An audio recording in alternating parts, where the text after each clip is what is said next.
मोर 25तम वार्षिक सम्मेलन को यहाँ बहुत दूर जगार होते भितरे एते सुंदर गोटे परिवेश भितर आमर ये सभा सम्मेलन कार्य चली आपण मैंने समस्ते एते दूरा दूरांतर धाई आसी तेणु ठाकुर महाराज परम आकर्षण आम समस्त को ये आकर्षित कर समस्त को मो अंतर अभिवादन जनाई स्वागत जनाऊँगी मु समस्त कार्यकर्ता तरफ ट्रस्टी मान तरफ जो भक्त माँ भौणी मैंने आसि मोर कृतज्ञता ज्ञापन करें सब ठाकुर काम ये सजग हो निमज्जित हो आमर समय देले निश्चय आम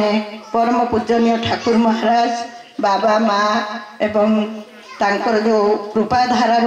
आम उपर निश्चय से कृपा वर्षा हम आ सब आपण मानू यही सहयोग आशा करी पुनर्बार आपण मानू